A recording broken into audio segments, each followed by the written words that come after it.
Hi guys, welcome to our channel mister Sisindri. Bigg Boss Telugu season 9 ఇక చివరి ఘట్టానికి చేరింది అని చెప్పాలి. మరో 2 వారాల్లో ఈ సీజన్ ముగియనున్న నేపథ్యంలో బిగ్ బాస్ తొలి ఫైనలిస్ట్ని అనౌన్స్ చేయడానికి టికెట్ టు ఫినాలే టాస్క్ పెట్టిన సంగతి తెలిసిందే.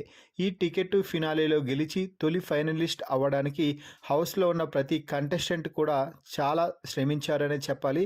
అయితే ఫైనల్గా కామనర్గా బిగ్ బాస్ హౌస్లోకి ఎంట్రీ ఇచ్చి టైటిల్ రేస్లో దూసుకుపోతున్న Kalyan Padala ticket to finale race టాస్క్లో ఫైనల్ లెవెల్లో గెలిచి టికెట్ టు ఫినాలేని సొంతం చేసుకున్నాడు.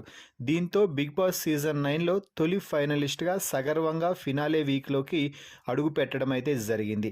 అయితే తొలి ఫైనల్ కంటెస్టెంట్గా ఫినాలే వీక్లోకి అడుగుపెట్టిన సందర్భంగా కళ్యాణ్ ఫ్యాన్స్ కూడా చాలా ఆనందపడుతున్నారు. అలాగే కొంచెం బాధ కూడా పడుతున్నారనే చెప్పాలి. ఎందుకంటే కళ్యాణ్ ప్రస్తుతం తనుజతో టైటిల్ పోరులో తీవ్రమైన పోటీ అయితే నెలకొని ఉంది. ఈ నేపథ్యంలో ఈ వారం క్యాప్టెన్ అయిన కారణంగా నామినేషన్స్ నుంచి ఇమ్యూనిటీ లభించడంతో ప్రస్తుతానికి ఓటింగ్ రేస్లో లేడు. నెక్స్ట్ వారం కూడా ఫినాలే వీక్లోకి అడుగుపెట్టిన కారణంగా ఓటింగ్లోకి రాకపోవడం ఇక తెలిసిందే.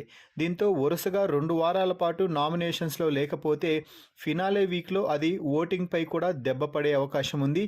ఈ వారం అలాగే వచ్చే వారం కూడా తనూజ నామినేషన్స్లోకి ఎలాగో వస్తుంది. కాబట్టి తనూజ ఓటింగ్లో మరింత పుంజుకునే అవకాశం ఉంది.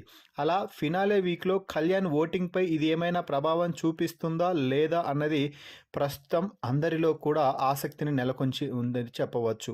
ఈ నేపథ్యంలో టికెట్ టు ఫినాలే గెలవడం కళ్యాణ్ పడాలాకి లాభమని భావిస్తున్నారా లేదా నష్టమని భావిస్తున్నారా అనేది మీ అభిప్రాయాన్ని చాలా స్పష్టంగా కామెంట్స్ రూపంలో తెలియచేసి ఈ వీడియోకి ఒక లైక్ ఇవ్వండి. Please subscribe our YouTube channel mister సిసింద్రి.